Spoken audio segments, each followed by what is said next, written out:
Salam sejahtera saya ucapkan kepada semua pada hari ini. Kumpulan saya akan membentangkan laporan bertulis yang telah kami hasilkan yang bertajuk Ideologi Relativisme Pasca Moden dalam Kehidupan Harian.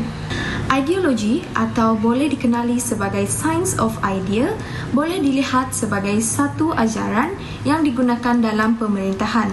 Justru dalam laporan ini kami akan menggali dengan lebih dalam lagi apakah itu ideologi, termasuklah kesan dan perkembangannya.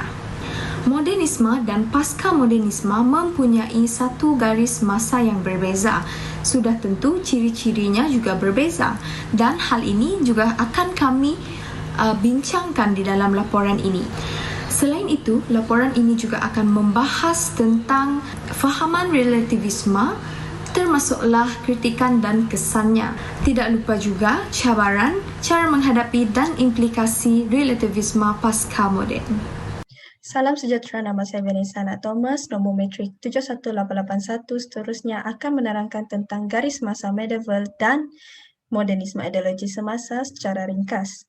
Sewaktu garis masa medieval, para ulama di zaman itu telah menganggap kejatuhan Empayar Rom Barat sebagai satu tanda untuk mendahului Renaissance. Garis masa medieval ini dicirikan oleh kepentingan dan keutuhan agama kerana para ulama pada masa itu mula menghargai pengabdian agama tertentu. Pengaruh gereja Katolik juga sangat berkuasa ketika zaman pertengahan ini. Seterusnya, ciri-ciri zaman modernisme pula sangat berbeza dengan ciri-ciri zaman medieval. Ahli falsafah pada zaman ini lebih menekankan kepentingan akal fikirannya rasional di dalam menentukan kebenaran. Pada waktu itu, para falsafah ini telah menubuhkan satu gerakan yang dikenali sebagai gerakan Enlightenment. Mereka amat mengagungkan akan kejayaan sains dan kaedah saintifik atau empirical. Aliran modernisme ini berjaya diteruskan di abad ke-20. Nama saya Haziq dan pada hari ini saya akan berkongsi berkenaan dengan pasca modernism.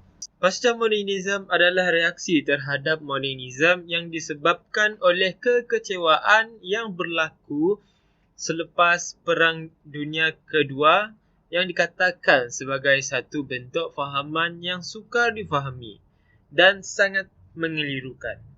Pada garis masa modernism ini, sains menjadi kayu ukur kebenaran di semua bidang pengetahuan dan kehidupan. Golongan pasca modernism ini menentang moderniti yang dibawa oleh golongan Enlightenment dan positivism logikal kerana mereka sebagai logosentrik menekankan akan akal yang rasional semata-mata yang merupakan sesuatu yang tidak seimbang.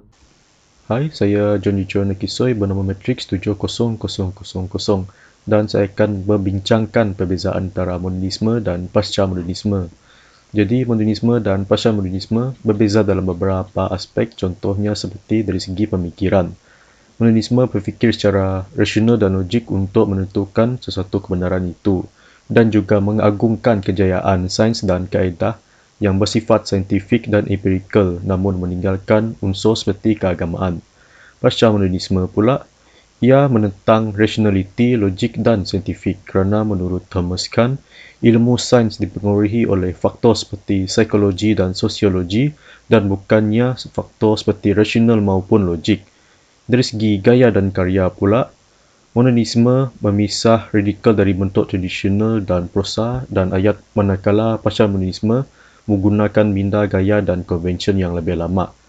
Contohnya, modernisme berdasarkan keanggunan dan kesederhanaan, manakala pasca modernisme pula lebih rumit dan lebih kepada hiasan. Assalamualaikum, saya Adam bin Fabian. Saya akan membentangkan mengenai kritikan fahaman relativisme.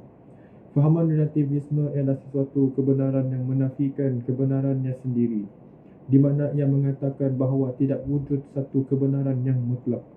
Jika kita mengatakan bahawa tidak ada kebenaran yang mutlak, maka adakah pandangan ini juga merupakan satu pandangan di mana ia bukan kebenaran yang mutlak? Menurut pandangan ini, kenyataan itu telah sebenarnya menafikan dirinya sendiri. Apabila kita katakan bahawa kenyataan adalah tidak ada kebenaran yang mutlak, tetapi adakah kenyataan yang sebegitu, boleh dianggap sebagai tidak benar secara mutlak. Jadi fahaman relativisme secara logiknya tidak mempunyai asas logik yang kuat. Nama saya Kamilia, nombor matrik 70045. Kesan fahaman relativisme kepada fahaman agama. Ada beberapa kepercayaan yang diterima oleh orang Islam dan kebenarannya bersifat mutlak. Jika kita mempunyai fahaman relativis, kita anggap bahawa Tuhan itu wujud, tetapi tidak boleh mengatakan bahawa Tuhan itu tidak wujud boleh diterima. Fahaman relativis tidak boleh diterima dari sudut mana-mana agama kerana ia mungkin akan menimbulkan keraguan dalam kepercayaan mereka. Dalam Islam, pendidikan bersifat menyeluruh, melainkan ia benar-benar dapat menempatkan dirinya untuk menikmati kesejahteraan dunia dan kebahagiaan di akhirat. Teori relativisme hanya menganggap kebenaran itu boleh dilihat dari pelbagai, sedangkan dalam Islam berteraskan Al-Quran dan As-Sunnah. Kesimpulannya, kebenaran keagamaan adalah mutlak dan ia tidak boleh disangsikan lagi dengan fahaman relativisme, terutamanya pada zaman sekarang. Salam sejahtera, nama saya Dylan Nelson, nombor matrik saya ialah 69486 dan saya akan membentangkan tentang faktor kemunculan pasca modernisme. Antara faktor-faktor pasca modernisme ini terjadi ialah kerana wujudnya modernisme yang terjadi sebelumnya.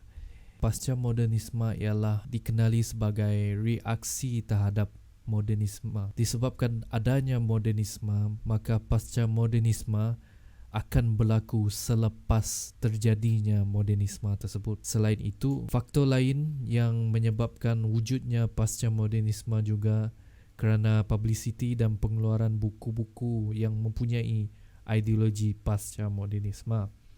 Dan buku-buku ini dikeluarkan atas tujuan untuk mengembangkan ideologi pasca modernisme untuk menanam juga ideologi tersebut dalam masyarakat. Salam sejahtera, saya Angel Christie dengan nombor matrik 72105 yang akan membawa topik cabaran dalam ideologi relativisme pasca. Cabaran pertama dari sudut sejarah ialah golongan yang memegang ideologi ini kurang jelas dengan hasil karya mereka yang sama ada sebuah teori ataupun karya sastra. Sebagai contoh, novel Planet of the Apes dengan fakta yang tidak benar bahawa manusia dapat bergerak hampir dengan kelajuan cahaya. Cabaran kedua adalah dari aspek sains, di mana ada penambahan golongan anti-sains. Oleh kerana metodologi anything goes yang menyatakan teori baru diterima bukanlah disebabkan oleh kaedah saintifik, melainkan para penyokong menggunakan sebarang hela untuk meneruskan rancangan mereka. Cabaran ketiga adalah dari segi falsafah. Golongan dengan pemikiran pasca moden bercirikan diskonstruktif seringkali mempersoalkan kembali ilmu dalam pelbagai bidang. Namun, proses dekonstruksi tidak mempunyai sebarang makna jika terlalu banyak makna dan tafsiran bebas yang ditafsir. Sebagai kesimpulan, ideologi relativisme membawa kelemahan ekoran menimbulkan banyak cabaran dalam pelbagai aspek.